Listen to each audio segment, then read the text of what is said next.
This video depicts best practice for central line lab draws. You should begin by performing hand hygiene and wearing non-sterile gloves. You should clean your work surface. Be sure to have a hat and mask on. While your surface is drying, you should gather your supplies. This includes a sterile towel, sterile gloves, a mask, bouffant, and 2 saline flushes, 8 to 10 CHG swabs, a blue syringe cap, 2 10 ml syringes, lab tubes, and gauze ×3. Next, you will prepare your bedside. First, open 2 gauze packages near your patient. Carefully set up a sterile field. Be sure to separate sterile syringes and sterile blue cap from clean saline flushes and dirty lab tubes. Open your third and last gauze package in the corner of your sterile field and open 8 to 10 CHG wipes onto this gauze. Pause your fluids. Remove dirty gloves, perform hand hygiene, and put on sterile gloves.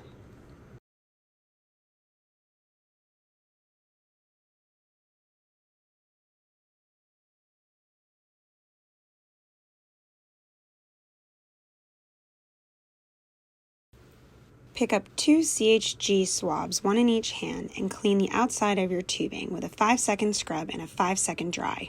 Using the CHG swabs to hold your line, disconnect the line at the needleless connector, leaving the needleless connector on. Place a clean gauze underneath the needleless connector and carefully use blue cap to cap the end of your line. Place your line on the other clean gauze. You will clean the needleless connector with CHG, 5-second scrub and 5-second dry every time you access it. We will start the process following the SAS, saline aspirate saline method.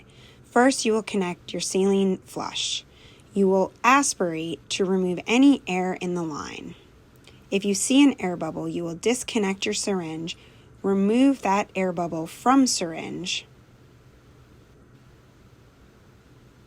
reconnect, and flush your line with 3 ml of saline using a pulsating technique. Then you will disconnect this flush and place it in your discard pile. It will not be reused. You will scrub the hub before accessing it with your next syringe. This is the A in SAS, where you will aspirate your waste according to the dead space method, which is approximately a maximum of 2 to 5 mLs.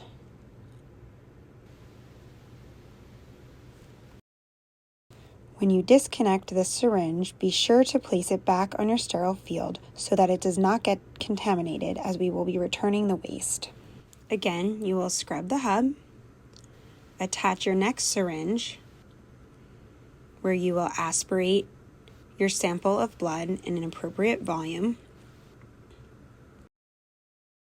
Again, we will scrub the hub, attach our waste syringe to return the waste. We will aspirate slightly. There is no air bubbles, so I will proceed with returning the waste with a pulsating technique. Next, you're going to scrub the hub, attach your second saline flush. This is the last S in the SAS method. I removed the air from my syringe. I aspirated slightly. There was an air bubble in the line. Remove that air bubble and proceed with flushing my line with a pulsating technique using 3 mLs of saline.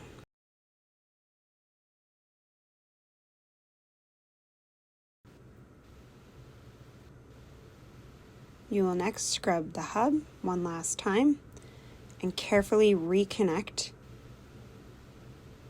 your line. Then you will restart your fluids.